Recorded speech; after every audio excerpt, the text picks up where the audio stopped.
जय हिंद। कैसे हैं आप लोग? ठीक, बढ़िया।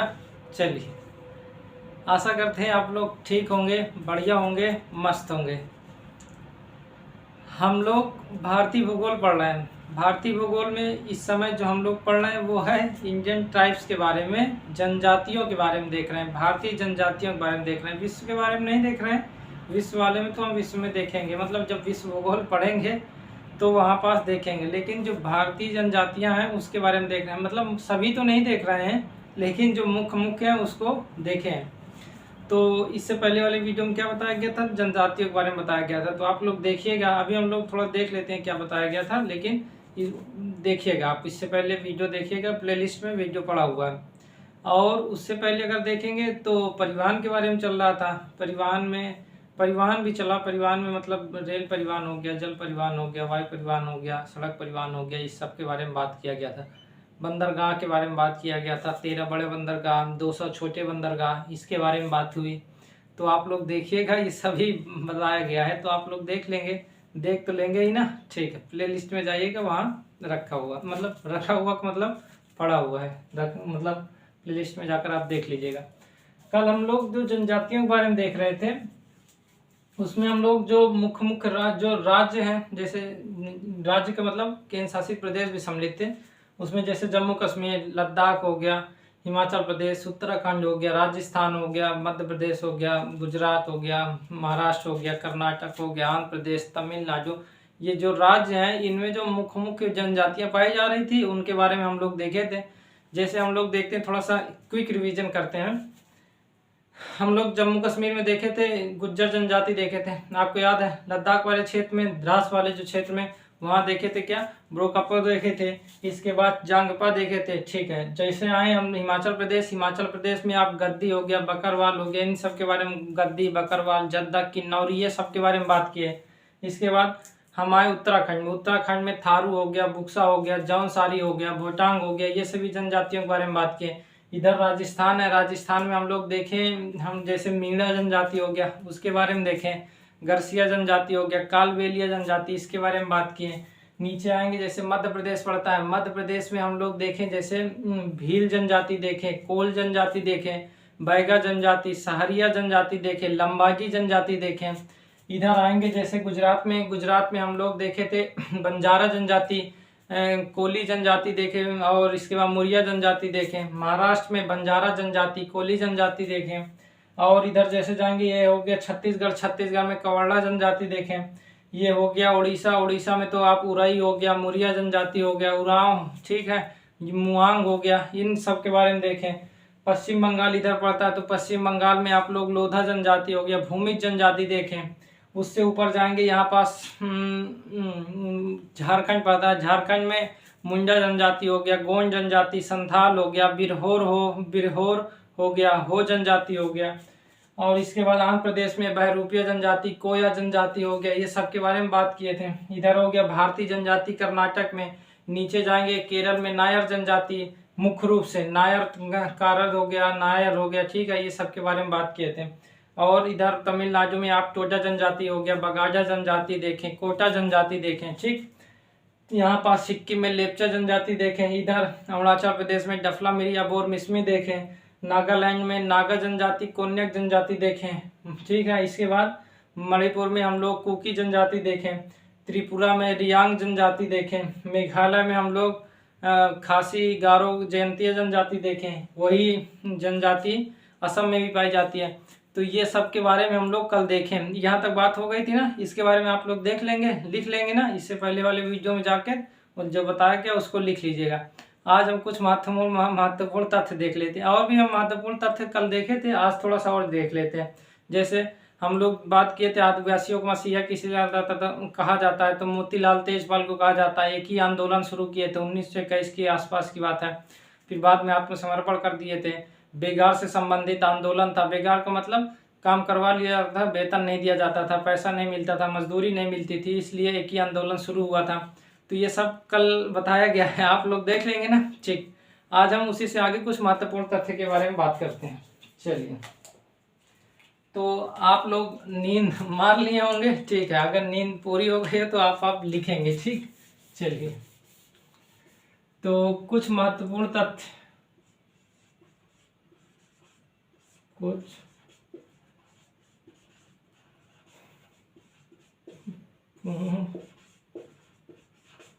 तथ्य जनजातियों से संबंधित, ठीक है। तो आदिवासियों को मसीहत तेजपाल लिख लिए, मोतीलाल तेजपाल लिख लीजिएगा, एक ही आंदोलन शुरू किए थे, ये कल लिखवाया गया, अगर आप वहां तक लिखे होंगे तो ठीक है, हम उसी से आगे चलते हैं। ठीक ठीक। टोडा जनजाति ये कल हम थोड़ा सा बताए थे, इसके बाद फिर आप इसको अगर लिखे हो तो नहीं लिखेगा, लेकिन यहाँ से लिख लीजिएगा अगर नहीं लिखे हो तो। टोडा जनजाति में बहुपति विवाह होता है। बहुपति विवाह होता, डबल इन्वाइटेड काम कर लीजिए, होता है। ठीक। तो टोडा जनजाति कहाँ है? यहाँ नीलगिरी वाले क्षेत्र में। आप लोग को कल बताया गया था कि ये वाला क्षेत्र तमिलनाडु है। नीलगिरी पर्वत के बारे में बताया गया था ना, ये 3 राज्यों में नीलगिरी पर्वत मुख्य रूप से सम्मिलित, कर्नाटक, केरल और तमिलनाडु वाले। तो इस वाले जो क्षेत्र पर है, तो यहाँ पास नीलगिरी वाला क्षेत्र है, तो नीलगिरी वाले क्षेत्र में कौन सी जनजाति पाई जाती है? टोडा जनजाति। मतलब टोडा के साथ बगाजा भी पाया जाता है, कोटा जनजाति भी पाई जाती है नीलगिरी वाले क्षेत्र पर, लेकिन हम लोग टोडा जनजाति के बारे में अभी बात कर रहे हैं। यहाँ इस जनजाति में क्या होता है? बहुपति विवाह होता है। बहुपति विवाह क्या है? कल थोड़ा बहुत बताया गया था ना। ठीक है, आज फिर से सुन लीजिए, अगर नहीं लिखे हैं तो लिख लीजिएगा, मतलब इतना लिख लीजिएगा, और तो सुनने ही वाला है। बहुपति विवाह का मतलब ये हुआ कि एक स्त्री के कई सारे मतलब भाइयों के साथ ही मुख्य रूप से विवाह होता है, कि एक भाई विवाह करता है, फिर इसके बाद उस परिवार में जितने भी भाई होते हैं वो जो भी स्त्री होगी उस सभी की पत्नियां होगी, मतलब वो स्त्री सबकी पत्नियां होंगी, तो उसके रूप में है। तो बहुपति विवाह क्या हुआ कि कई सारे मतलब एक स्त्री के कई सारे पति होंगे, वो मुख्य रूप से भाई ही होंगे, जो उस परिवार में मुख्य रूप से भाई होंगे वही होता। तो भ्रातृत्व विवाह भी इसे कहते हैं। इसे क्या कहते हैं? भ्रातृत्व विवाह। ठीक। तो बहुपति विवाह होता है, ठीक है, कोई दिक्कत तो नहीं। ठीक। और इसमें जो भी है ये भी कहा गया है कि जैसे मान लेते हैं कि अब कई सारे मान लेते हैं कि एक स्त्री कई सारे लोगों की पत्नी है, तब के मतलब कई सारे भाइयों की पत्नी है, मान लेते 3 भाई हैं, तीनों की पत्नी है। तो अब क्या हुआ कि अब उसमें जो भी बच्चा हुआ वो पिता किस मतलब उनके पिता कौन होंगे, इसमें परेशानी होगी। अब तो डीएनए सिस्टम है, डीएनए के द्वारा आप ये तो अभी शुरू हुआ है डीएनए ना, डीएनए का मतलब अभी शुरू होने के मतलब पहले मतलब काफ़ी समय से, लेकिन बहुत पहले डीएनए की सिस्टम तो था नहीं, तब कैसे पहचानते थे? तब इसमें यह कहा जाता था कि 7वें महीने में प्रतीक रूप से धनुष बाण दिया जाता था, पत्नी को गिफ्ट के रूप में दिया जाता था धनुष बाण। वो भी मुख्य रूप से टहनियों बना होता था, टहनियों का मतलब लकड़ियों का थोड़ा सा बना होता था, प्रतीकात्मक रूप से पत्नी को भेंट किया जाता था। धनुष बाण प्रतीकात्मक रूप से पत्नी को जो भी भेंट करेगा 7वें महीने में, तो भी जो बच्चा जन्म लेगा तो वो व्यक्ति जो भेंट किया है वो उसका मतलब पिता होगा। ये बात होती मतलब समान रूप से यही होता था। यदि इस बीच में मान लेते उन जो भी भेंट किया है वो खत्म हो गया, तो जब तक दूसरा भाई भेंट नहीं करेगा, क्या नहीं भेंट करेगा? गिफ्ट नहीं देगा धनुष बाण प्रतीकात्मक रूप से, तब तक वो जो भी बच्चा होगा वो पहले वाले मतलब जो भी भेंट किया होगा उसी का पिता कहलाएंगे।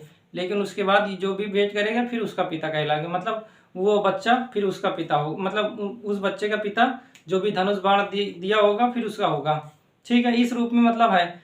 मुख्य रूप से जो बड़ा भाई होता है यही देता है, समान रूप से परंपरा के अनुसार यही है कि जो बड़ा भाई होगा वो प्रतीकात्मक रूप से धनुष बाण दे देता। प्रतीकात्मक रूप से धनुष बाण दिया तो फिर जो भी बच्चा जन्म लेगा तो जो बड़ा भाई दिया होगा तो इस बच्चे का पिता बड़ा भाई होगा। ठीक। लेकिन यदि ये खत्म हो गया तो दूसरा भाई जो भी प्रतीकात्मक रूप से देगा तो फिर जो भी बच्चा जन्म लेगा फिर वो मतलब उसका पिता कहलाएगा। इस प्रकार चलता है। ठीक है, तो बहुपति विवाह इस प्रकार है और बच्चों का निर्धारण इस प्रकार। अब तो सिस्टम है कि डीएनए द्वारा, लेकिन अभी भी समान रूप से तो उसी तरह चलता है ना। ठीक। टोडा जनजाति में होता है हम तैवाली बताए थे, और एक हो गया टरथार। तो टरथार और तैवाली जो है ये मुख्य रूप से ये इनके दो भाग है। टोडा जनजाति को दो भागों में बांटा गया है, लिख लीजिएगा। कल इसको नहीं लिखवाया गया था, मतलब बता दिया गया था। अगर आप लिखे होंगे तो ठीक है, नहीं लिखे होंगे तो आज लिख लीजिए। कल बताया गया था ना, एक होता है तैवाली, तैवाली को हम लोग कहते हैं तैवाल्याल, ठीक है, इसे ही तैवाली भी कहते हैं। और दूसरा जो होता है वो होता है टरथार, इसे कल बताया गया था। टरथार होता है समान, मतलब टरथार कहते हैं, लेकिन टरथा रोल होता है, टरथा रोल, इसे टरथार भी कहते हैं, ठीक है, टरथाल। तो तैवाली और टरथाल जो है ये मुख्य रूप से टोडा जनजाति के दो भाग हैं, दो भागों में डिवाइड किया जाता है, ठीक है। ये दोनों जो भाग हैं ये आपस में विवाह नहीं करते हैं। ये दोनों भाग जो तैवाल्याल है और तैवाली, जिसे सामान्य रूप से तैवाली और टरथाल, ये दोनों जो भी है मतलब टोडा जनजाति के ही भाग हैं, लेकिन ये आपस में क्या करते हैं, विवाह नहीं करते हैं। तो जैसे हमारे समाज में है कि जातियों के रूप में विभाजित कर दिया गया तो नहीं होता, अलग अलग जातियों में विवाह नहीं होता, मतलब अब तो समान रूप से होने लगा, लेकिन अभी भी गांव घर में नहीं होता है। तो ये क्या होता है, आपस में विवाह नहीं होता, आपस में विवाह नहीं होता, ठीक, आपस में ये लोग विवाह नहीं करते। जो ये तैवाल्य होते हैं ये मुख्य रूप से जिस प्रकार हिंदू धर्म में जो पुजारी होते हैं ना, जो पूजा पाठ का काम करते हैं, उनका कार्य जिस प्रकार यहाँ पुजारी होते हैं, उसी प्रकार टोडा जनजाति में जो तैवाल्याल होते हैं ये लोग क्या करते हैं, मुख्य रूप से पूजा का जो काम होता है ये इन्हीं का रहता है। तो मुख्य रूप से हिंदू धर्म में जो पुजारी काम करते हैं वही काम तैवाल्याल का होता है, ठीक, कोई दिक्कत तो नहीं, ठीक है, इसको लिख लीजिएगा, ठीक है। चलिए इतना लिख लीजिएगा, और जो भी बताया गया वो सब सुनने का मतलब ये हुआ कि भूल मत जाइएगा, उसे याद तो रखना ही है, लेकिन उसे लिखिएगा नहीं, ठीक है। तो टोडा जनजाति में बहुपति विवाह होता है, भ्रातृत्व विवाह। टोडा जनजाति के दो भागों में तैवाल्याल तैवाली और एक है टरथा रोल होता है, जिसे टरथाल भी कहते हैं। ये मुख्य रूप से क्या होते हैं, जिस प्रकार हिंदू धर्म में पुजारी होते हैं, सेम उसी प्रकार टोडा जनजाति में तैवाल्याल होते हैं, उसी स्थिति में रहते हैं, उसी स्टेटस में ये लोग रहते हैं। पूजा पाठ का काम इन्हीं लोग का होता है, आपस में विवाह नहीं करते। ये दोनों आपस में विवाह का मतलब इनमें और इनमें आपस में विवाह नहीं होता, ठीक। वैसे भी हमारे हिंदू धर्म में भी अगर मतलब अब तो होने लगा है, पहले भी नहीं होता, अभी गांव घर में अभी भी नहीं होता। गाँव में अगर जाएंगे तो अलग जातियों में विवाह नहीं होता है, ठीक है, ठीक। तो इतना लिख लिए, आगे चले ना, ठीक। इतना लिखना था और सुनना था। सुनने का मतलब ये नहीं कि भूल जाना है, उसे याद तो रखना ही है, ठीक ठीक। इतना रफ करें। जो टोडा जनजाति है, ये टोडा जनजाति मुख्य रूप से इसका कार्य क्या होता है, ये पशुपालन का कार्य करते हैं। क्या करते हैं ये टोडा जनजाति, पशुपालन का कार्य करते हैं। टोडा जनजाति क्या करते हैं, पशुपालन, उनका मुख्य कार्य होता है पशुपालन, ठीक है।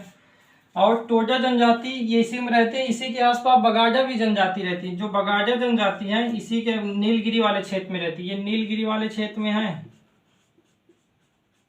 नीलगिरी, तो नीलगिरी वाला क्षेत्र, ये वाला पूरा क्षेत्र है, तो नीलगिरी वाले क्षेत्र में टोडा जनजाति है, वहीं बगाड़ा भी जनजाति रहती है। बगाड़ा लिख लीजिए, बगाड़ा जनजाति, और एक जनजाति होती है कोटा जनजाति, कोटा। ये तीनों एक ही साथ, मतलब एक साथ का मतलब ये हो गया कि इसी क्षेत्र में रहते हैं। एक साथ का मतलब ये नहीं कि आपस में रहते हैं, मतलब ये हो गया कि इसी क्षेत्र में रहते हैं। तो कोटा जनजाति, इनका मुख्य काम होता है कृषि वाला, और इनका मुख्य काम होता है जैसे बर्तन बनाना, औजार बनाना लकड़ी के, ये सभी काम किसके हैं, ये है कोटा जनजाति के। कल लिखवाया गया था, ठीक, कल जब तमिलनाडु के बारे में बताया गया था कि तमिलनाडु में कौन कौन सी जनजाति है, तो ये तीनों के बारे में बताया गया था, टोडा जनजाति, बगाड़ा और कोटा जनजाति। इसके बारे में कल हम लोग बात किए थे, तो लिख लिए ही होंगे, इसको भी आज लिख लीजिए, ठीक। इतना लिख लिए, आगे चलें, ठीक है। देखिए, जो बहुपति विवाह है केवल इसी में नहीं होता, टोडा जनजाति में और में होता है। जैसे केरल में नायर जनजाति थी ना, तो केरल की नायर जनजाति में भी होता है, केरल की नायर जनजाति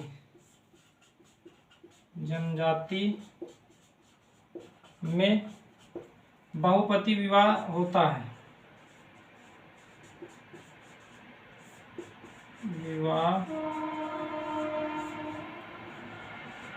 है, ठीक है।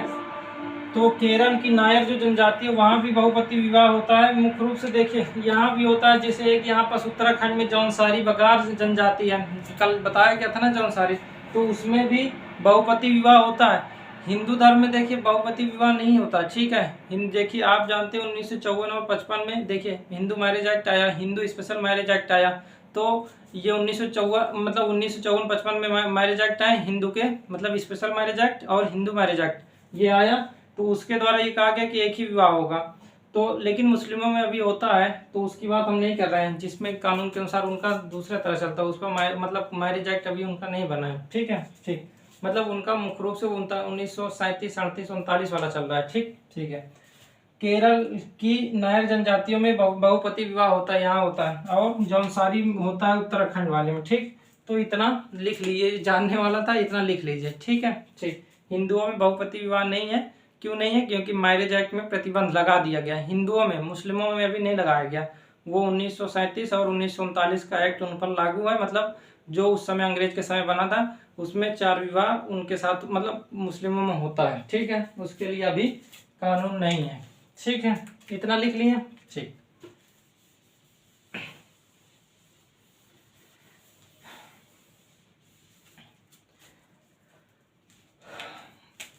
आप देखिए जो कल बताया गया था कि एक थारू जनजाति कहाँ पाया जाता है, थारू जनजाति मुख्य रूप से उत्तराखंड में है, लेकिन उत्तर प्रदेश में भी है, गोरखपुर वाला क्षेत्र हो, और तराई वाले क्षेत्र में मुख्य रूप से ये वाले क्षेत्र में पाया जाता है, बिहार वाले क्षेत्र में और उत्तर प्रदेश वाला तराई वाला क्षेत्र। तराई का क्षेत्र आप जानते हैं ना, अभी नहीं जानते तो हम बताते हैं, देखिए थोड़ा लिख लीजिए पहले। थारू जनजाति दीपावली को शोक पर्व के रूप में मनाते हैं,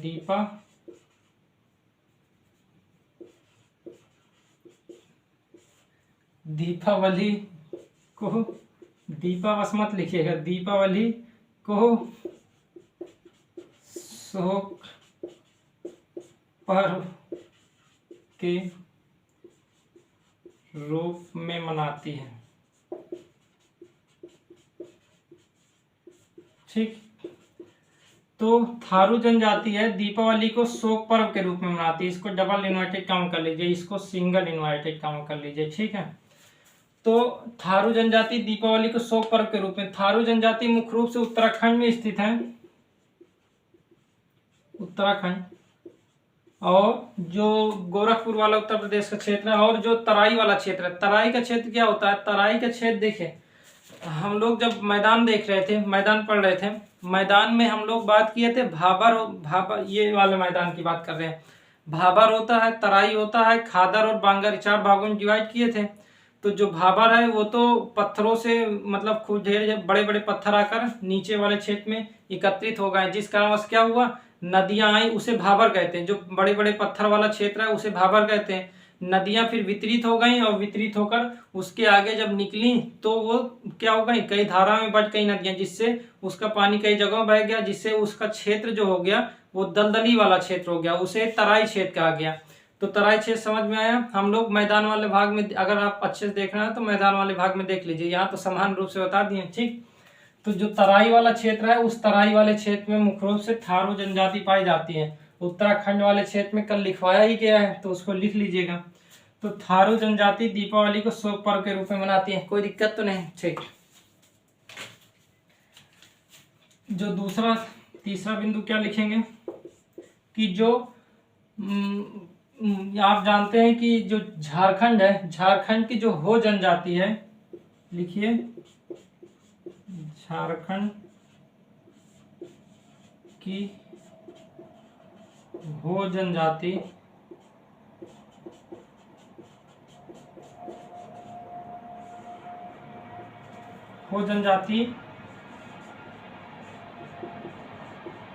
वर्षा कराने के लिए धुआं करते हैं, वर्षा कराने के लिए धुआं करते हैं। आग जलाते हैं, धुआं करते हैं या आग जलाते हैं? धुआं करते हैं या आग जलाते हैं। मतलब उनकी मान्यता है कि हम धुआं करेंगे तो क्या होगा, बारिश होगी। तो इस कारणवश क्या होता है, जो हो जनजाति कल लिखवाया गया था ना, झारखंड में मुख्य रूप से हम लोग मुंडा जनजाति, संथाल जनजाति, गोंड जनजाति लिखवाए थे। उसी में बिरहोर जनजाति होती है और एक हो जनजाति है। वो मुख्य रूप से झारखंड वाला क्षेत्र इसके ऊपर है, ये छत्तीसगढ़ है ना, इसके ऊपर वाला क्षेत्र ये झारखंड, इधर बिहार है, यहाँ पास वाला ये वाला पूरा क्षेत्र किसका है, झारखंड वाला क्षेत्र है। तो झारखंड वाले क्षेत्र में हो जनजाति पाई जाती है मुख्य रूप से।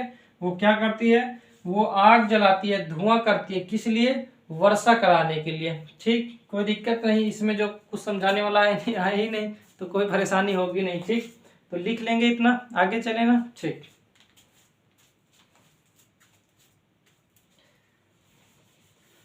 जो यहीं पास आप देखेंगे कि मुंडा जनजाति है, मुंडा जनजाति क्या करती है,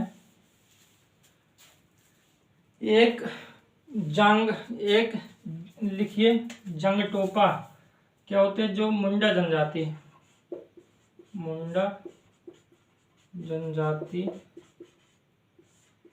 एक जंग तोपा अनुष्ठान करती है। जंगतोपा अनुष्ठान करती है, एक मत लिखिए, जंगतोपा अनुष्ठान करती है। ये क्या है, इसमें हड्डियों या अस्थियां या हड्डियां, जो भी कहना चाहें, अस्थियों को कब्रिस्तान समारोह से पहले पत्थर के नीचे बर्तन में रखते हैं, पत्थर के नीचे। किसकी अस्थियां, जो पूर्वज हैं उनकी अस्थियों की बात हो रही, पूर्वजों, ठीक है, पूर्वजों। इसमें अस्थियां मतलब पूर्वजों की अस्थियों को कब्रिस्तान समारोह से पहले पत्थर के नीचे रखते हैं।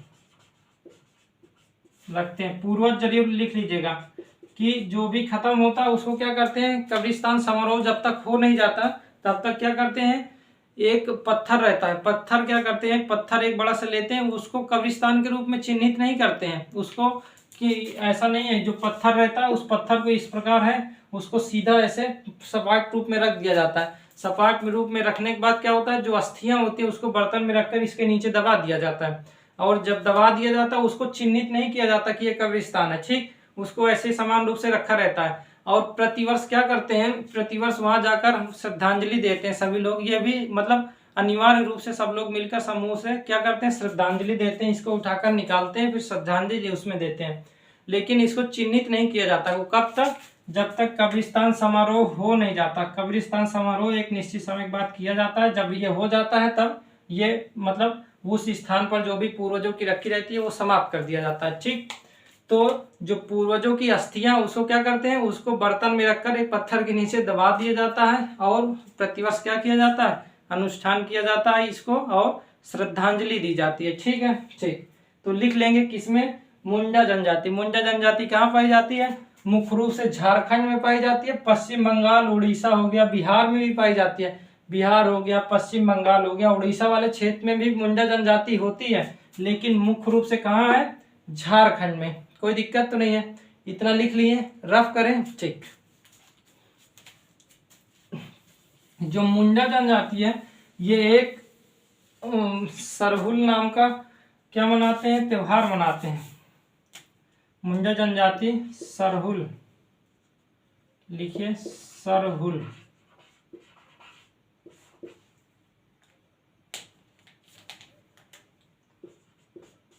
नाम का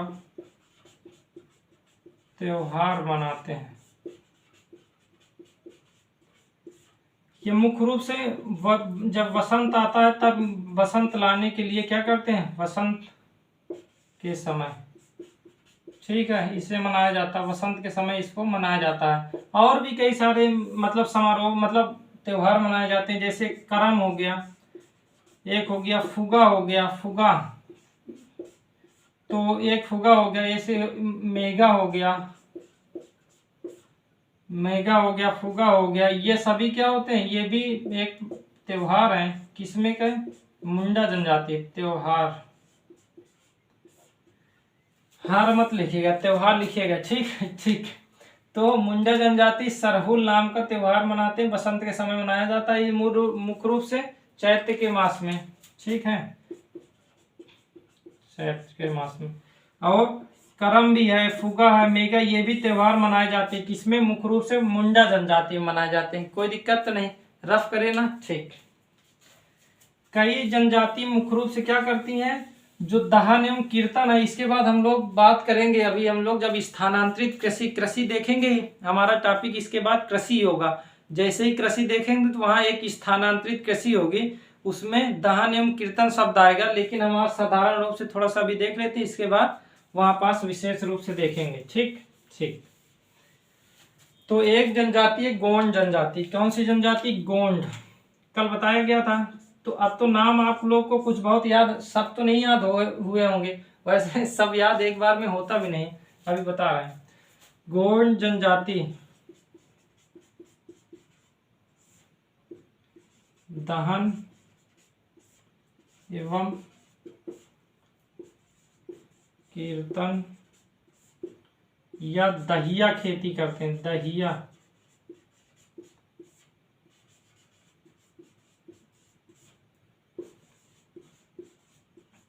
करते हैं। तो गोंड जनजाति दहन एवं कीर्तन या दहिया खेती करते हैं। ये क्या होता है, दहन का मतलब ये हो गया कि एक क्षेत्र है, मान लेते हैं क्या है, देखिए एक क्षेत्र ये है, इस क्षेत्र में पेड़ पौधे हैं, और एक क्षेत्र ये है, यहाँ भी पेड़ पौधे हैं। एक क्षेत्र मान लेते हैं, एक क्षेत्र ये, तीन क्षेत्र मान लेते हैं। इस क्षेत्र में पेड़ पौधे उगे हुए हैं, तो क्या करते हैं, उसको पहले काट देते हैं, फिर जला देते हैं, ठीक है। इस क्षेत्र को जला दिया गया, फिर इसमें खेती करेंगे, इस क्षेत्र में खेती करेंगे, ठीक है। लेकिन जब कई बार खेती कर लेंगे तब क्या हो जाएगी, इसकी उर्वरता समाप्त हो गई। इसको जलाते क्यों, क्योंकि जो राख होती है वो पोटास का काम करती है। पोटास जैसे ही मिलता है तो ये उर्वर हो जाती है, भूमि उर्वर हो जाती है। जब राख जो होती है उसको डालते हैं ताकि पोटास का काम करती है, और पोटास का जैसे ही काम करी तो वो उर्वरता बढ़ा देती है, इस कारण से उसको जला दिया जाता है। यहाँ जो पेड़ पौधे उसको जला देते हैं, जलाने के बाद क्या होता है, यहाँ पोटास मिल गया, क्योंकि राख पोटास का काम करती है, तो ये इसकी उर्वरता बढ़ गई, तो यहाँ खेती हो गई, ठीक है। लेकिन जब धीरे धीरे इसकी उर्वरता समाप्त हो जाती है तब ये क्या करते हैं, उस क्षेत्र को छोड़कर दूसरे क्षेत्र में चले जाते हैं। फिर यहाँ जो पेड़ पौधे होते हैं उसको जलाया जाता है, फिर उसको जला दिया जाता है, फिर इसके बाद वहाँ खेती की जाती है। जैसे यहाँ समाप्त तो फिर यहाँ खेती की जाती है, तब तक इधर क्या हो जाएगा, पेड़ पौधे फिर उग जाएंगे, तो यहाँ खेती हुई, फिर इस प्रकार यहाँ खेती हुई। इस प्रकार क्या होते हैं, घूम घूम कर खेती करते हैं, जिसे घुमंतु कृषि, झूमिंग कृषि, स्थानांतरित कृषि भी कहते हैं, ठीक है, पलांग भी कहते हैं, ठीक। तो कई सारे मतलब उसी का नाम ही है, स्थानांतरित कृषि को अलग अलग नाम से जाना जाता है। इसके बारे में हम कब कब देखेंगे, कृषि वाला टॉपिक देखेंगे। जब कृषि वाला टॉपिक देखेंगे तो उसमें ये आएगा ही, तो परेशान होने की बिल्कुल बात नहीं है, ठीक है, ठीक। तो गोंड जनजाति दहन एवं कीर्तन या दहिया खेती करते हैं। गोंड जनजाति मुख्य रूप से कहाँ पाई जाती है, मुख्य रूप से यहीं पास पाई जाती है। क्या हो गया, जो झारखंड वाला क्षेत्र है ना, यहीं पाई जाती है। झारखंड का क्षेत्र ये है, इधर पश्चिम बंगाल है, इसके ऊपर बिहार है, इधर उत्तर प्रदेश है, इसके बगल में मध्य प्रदेश लगा हुआ। तो क्षेत्र मतलब राज्य तो आपको अब याद ही होंगे ना, ठीक। रफ करें, कोई दिक्कत तो नहीं, ठीक।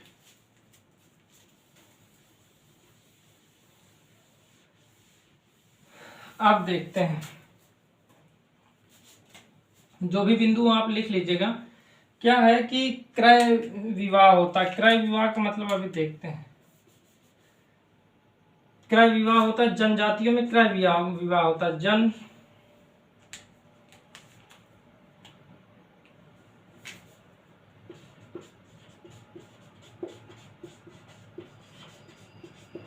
जनजातियों में क्रय विवाह होता है।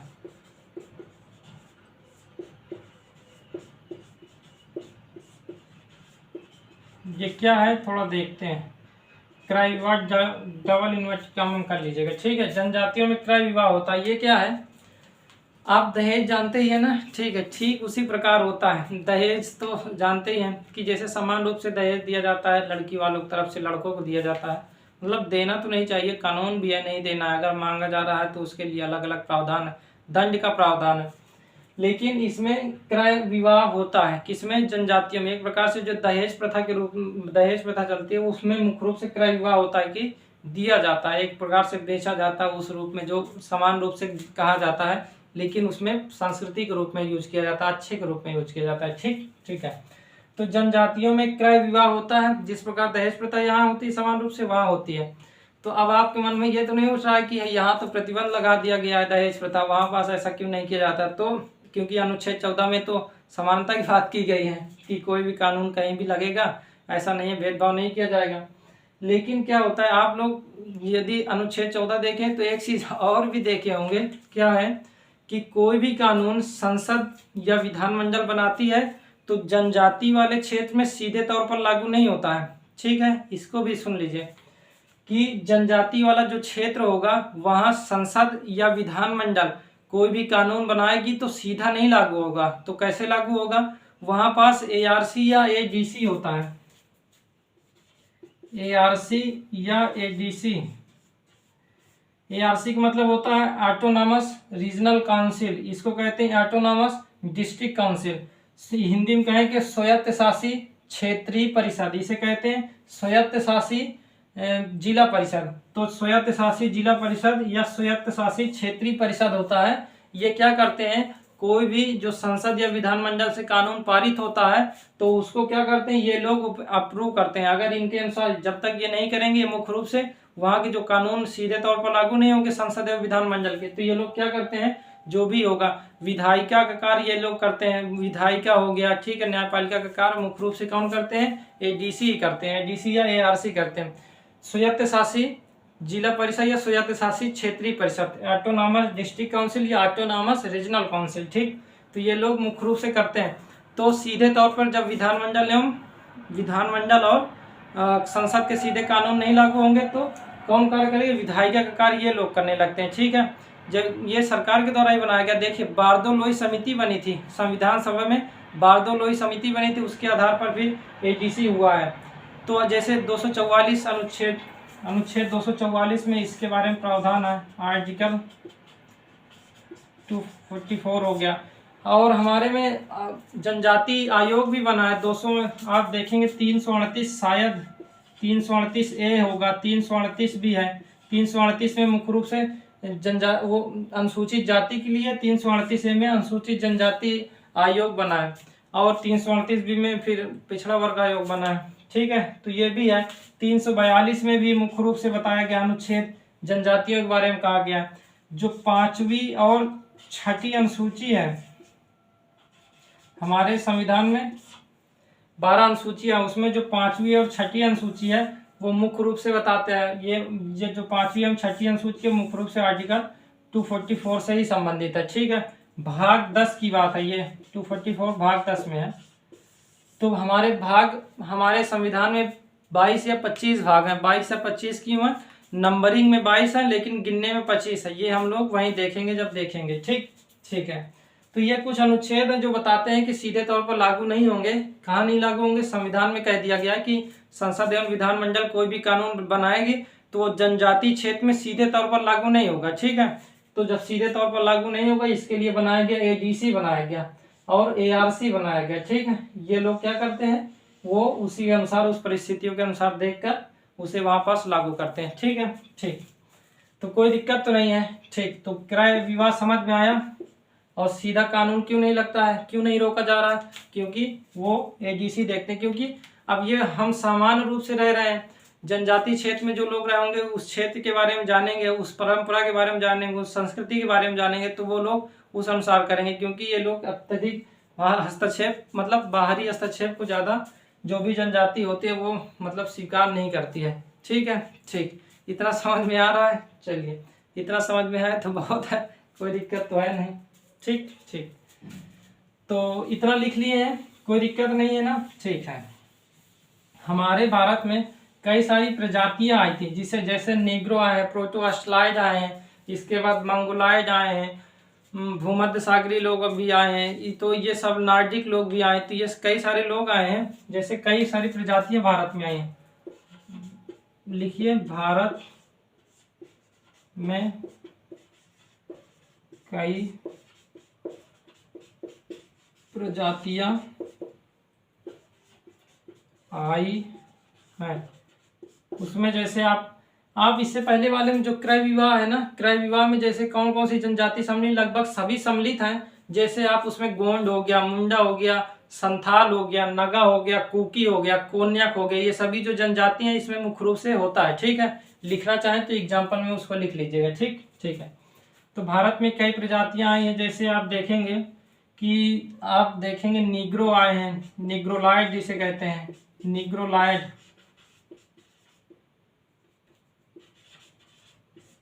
ऑस्ट्रोलाइड,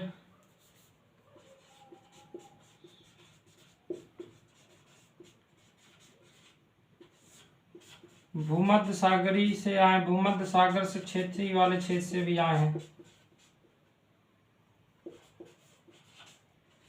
नार्डिक क्षेत्र हो गया, नार्डिक लोग भी आए हैं। आप मंगोलाइड लायड लोग भी आए। ठीक है, तो ये कई सारी प्रजातियां भारत में आई।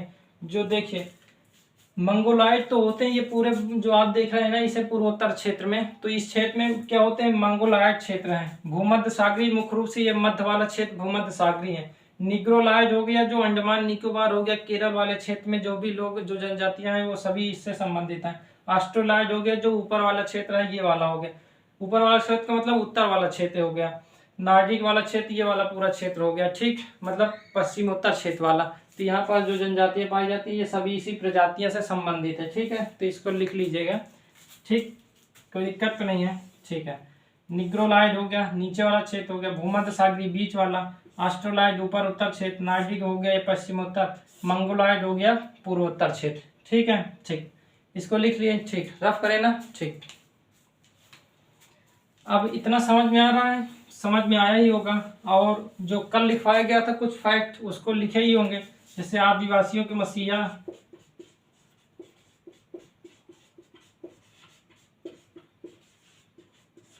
मसीहा कौन माने जाते हैं, वो होंगे मोतीलाल तेजपाल, मोतीलाल तेजपाल। ठीक है, 1921 में इन्होंने नेतृत्व किया। फिर बाद में जब गांधी जी ने कहा आत्मसमर्पण करने को, तो फिर ये आत्मसमर्पण कर दिए। 1927-27 में आत्मसमर्पण किए हैं। ठीक है, ये क्या करते हैं, एक ही आंदोलन शुरू किए थे। एक ही आंदोलन क्यों शुरू किया गया था, बेगार के विरुद्ध शुरू किया गया था। बेगार के विरुद्ध। बेगार का मतलब क्या होता है, बेगार का मतलब ये होता है कि काम करवा लिए लेकिन उसको वाजिब मूल्य नहीं दिया, मूल्य दिया ही नहीं गया। ठीक है, पारिश्रमिक नहीं दिया गया, मजदूरी नहीं दी गई, तो बेगार के विरुद्ध। ठीक है, आप लोग आर्टिकल 33 आर्टिकल 23 सुने ही होंगे ना, उसमें बेगार को रोका गया है, तो मूल अधिकार में। ठीक है, तो मोतीलाल तेजपाल एक ही आंदोलन शुरू किए थे बेगार के विरुद्ध। ये मुख्य रूप से शुरू हुआ था भील वाला क्षेत्र। भील वाला क्षेत्र कहाँ है, ये मध्य प्रदेश वाला क्षेत्र है, भील वाला क्षेत्र। तो भील वाले क्षेत्र में हुआ था, बाद में इसमें कई सारे लोग सम्मिलित हो गए। ठीक है, मीणा जनजाति भी सम्मिलित थी, भील हो गया, मुंडा हो गया, सभी लोग सम्मिलित हो गए थे। ठीक है, ठीक, तो बेगार के विरुद्ध हुआ था एक ही आंदोलन, मोतीलाल तेजपाल ने शुरू किया था, इसलिए इनको आदिवासियों का मसीहा कहा जाता है। कोई दिक्कत तो नहीं है, इतना समझ में आया, समझ में आ गया ना। ठीक, जनजातियाँ इतने समाप्त हो गया, जनजाति पूरी तरीके से इतना ही था, जितना भी बताया गया था कल, जो बताया गया था आज बताया गया, ये पूरा समाप्त हो गया, जनजाति समाप्त है। अब इसके बाद एक टॉपिक बचा हुआ है, एग्रीकल्चर और इरिगेशन। एग्रीकल्चर और इरिगेशन जैसे ही देख लेंगे, इंडियन जियोग्राफी पूरी तरीके से कंप्लीट हो जाएगा। तो आप लोग शुरू से देखिएगा और अब तक देखिएगा, मतलब अब तक का मतलब जो कृषि वाला बताया जाएगा उसको भी देखिएगा। ठीक है, ठीक, ये वाला लास्ट चैप्टर है, अगर किसी पुस्तक में देखेंगे तो ये लास्ट चैप्टर है, लेकिन एग्रीकल्चर इससे पहले है, लेकिन हम लोग एग्रीकल्चर पहले नहीं देखे थे, हम लोग इसके बाद देख लेंगे। देखिए पढ़ना पूरा है, पहले चैप्टर देखिए, बाद में उससे क्या मतलब है, समझ में आना चाहिए बस, और क्या, और सभी चैप्टर पढ़ना चाहिए, तो उतना हम लोग पढ़ ले रहे हैं। ठीक है, कोई दिक्कत नहीं है। इसको लिख लीजिएगा, कैसा लगा बता दीजिएगा, और इसके बाद हम लोग मिलेंगे कल एग्रीकल्चर से शुरू करेंगे। ठीक है, ओके बाय।